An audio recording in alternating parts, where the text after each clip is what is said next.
ममता बनर्जी ने पहले ही कह दिया था कि अभी हम सरकार नहीं बना रहे हैं। इसका मतलब ये बिल्कुल भी नहीं है कि हम सरकार नहीं बनाएंगे। तो क्या अब इंडिया गठबंधन सरकार बनाने वाला है? क्या इंडिया के पास बहुमत मौजूद है? क्या सदन के सत्र के ठीक पहले बड़ा खेला होने वाला है? ये सवाल इसलिए क्योंकि कांग्रेस ने बड़ा दावा किया है। कांग्रेस का कहना है कि जब हम चाहें तब मोदी सरकार गिरा सकते हैं। इस दावे के बाद से तो बवाल मच गया है। आपको बता दें, जहां एक तरफ कांग्रेस ने दावा किया है, वहीं दूसरी तरफ नीतीश कुमार ने बिहार में आनन फानन में मीटिंग बुलाई है। तो बिहार में कैसे खेल पलटने वाला है, मीटिंग में क्या कुछ हुआ है, और तो और लालू प्रसाद यादव की बेटी रोहिणी आचार्य ने नीतीश कुमार को लेकर क्या बड़ा दावा किया है, आपको एक एक खबर दिखाएंगे, बयान भी सुनाएंगे। लेकिन उसके पहले शुरुआत बिग ब्रेकिंग से करते हैं। आपको बता दें, एक खबर निकलकर सामने आई है और सोशल मीडिया पर लगातार वायरल हो रही है, बिग ब्रेकिंग चलाई जा रही है। देखिए, एबीपी लिखता है कि केंद्र में सरकार गठन के बाद फिर हलचल, कांग्रेस के टॉप सूत्रों का बहुत बड़ा दावा, जब चाहे गिरा सकते हैं सरकार। कांग्रेस सूत्र, तो कांग्रेस के हवाले से खबर चलाई जा रही है और आप देख सकते हैं कि एबीपी ये खबर चला रहा होगा तो ये खबर अपने आप में कितनी पुख्ता रही होगी। कहा जा रहा है कि कांग्रेस ने दावा कर दिया है कि जब हम चाहें तब मोदी सरकार को गिरा सकते हैं।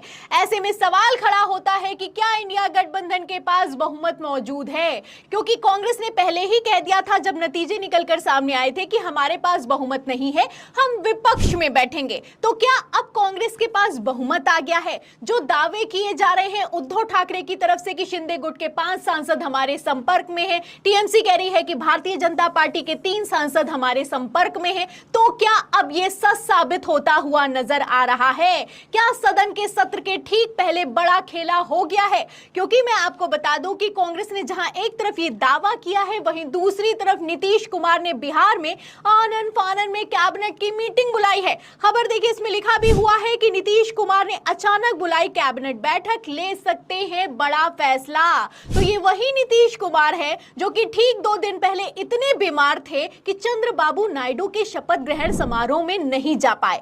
अब आप देख सकते हैं कि फुल एक्टिव मोड में दिखाई दे रहे हैं, तबीयत भी ठीक हो गई है और तो और सारे के सारे नेताओं को लाइन हाजिर कर दिया है और कैबिनेट मीटिंग बुलाई गई है। और इस मीटिंग को लेकर दावा यह किया जा रहा है कि नीतीश कुमार बड़ा फैसला लेने वाले हैं। कहीं ये वो बड़ा फैसला तो नहीं जिसका दावा तेजस्वी यादव ने किया था?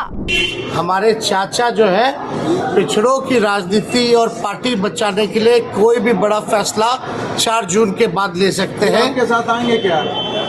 अब जब बड़ा फैसला लेंगे तो देखिए। तो सुना आपने, तेजस्वी यादव ने पहले ही कह दिया था कि हमारे चाचा 4 जून के बाद बड़ा फैसला लेंगे।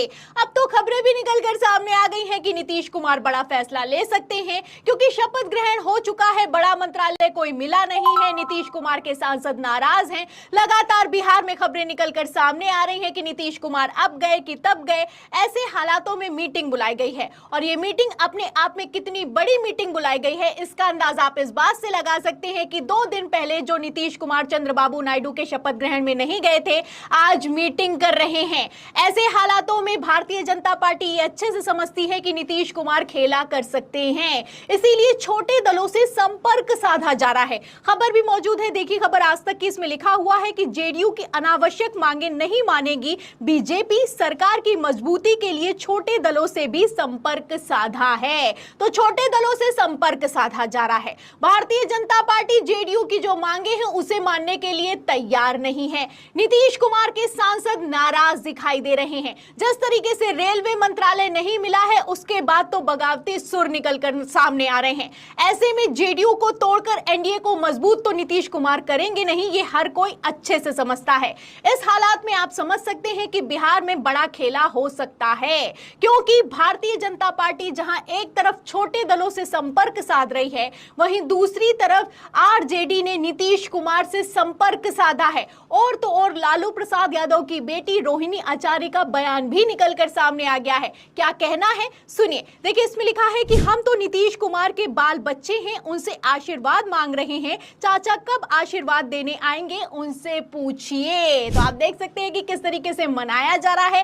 एक तरफ तेजस्वी यादव का बयान है, दूसरी तरफ रोहिणी आचार्य का बयान निकलकर सामने आया है। ये वही रोहिणी आचार्य हैं जो कि चुनाव प्रचार के दौरान कह रही थी कि चाचा के लिए अब दरवाजे बंद हो चुके हैं। देखिए लिखा भी है न्यूज़ 24 की खबर में कि हमारे चाचा फिर बदलने का प्रयास कर रहे हैं, लेकिन अब उनके लिए दरवाजे बंद हो चुके हैं। तो पहले कहना था दरवाजे बंद हो चुके थे, लेकिन अब रोहिणी आचार्य का कहना है कि हम चाचा का इंतजार कर रहे हैं, वो आशीर्वाद देने के लिए कब आएंगे। तो मीटिंग बुलाई गई है। एक तरफ दावा किया जा रहा है कि आशीर्वाद चाहिए, चाचा बड़ा फैसला लेंगे, वहीं दूसरी तरफ आनन फानन में नीतीश कुमार ने मीटिंग बुलाई है। कांग्रेस ने तो कह दिया है कि जब हम चाहें तब मोदी सरकार को गिरा सकते हैं। तो ये मीटिंग अपने आप में कितनी अहम होने वाली है आप समझ सकते हैं, क्योंकि मैं आपको बता दूं कि जब 4 जून को रिजल्ट निकलकर सामने आया, उसके बाद 7 जून को भी नीतीश कुमार ने मीटिंग बुलाई थी। मीटिंग की तस्वीरें आप देख सकते हैं और इस मीटिंग को लेकर दावा यह किया गया